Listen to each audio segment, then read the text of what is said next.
sa mga miyembro ng hashtag Legit Team Railers na umalis. Pero yun pala ay plano na magtatag ng sariling team. Okay lang yun.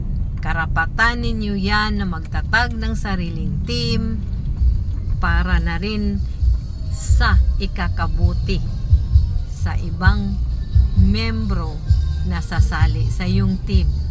Pero sana naman aalis tayo ng maayos at magtatag tayo ng maayos na hindi natin sisiraan ang mga ka-team na iniwan natin.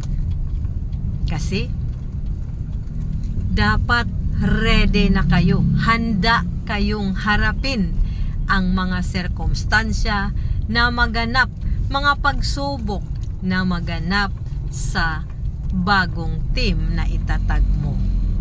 Bakit? Napakahirap mag-manage ng isang team. May kanya-kanya tayong talento sa paghawak ng isang team, kaya good luck sa ating lahat. Kanya-kanya tayong talent, kanya-kanya tayong style ng pamuno.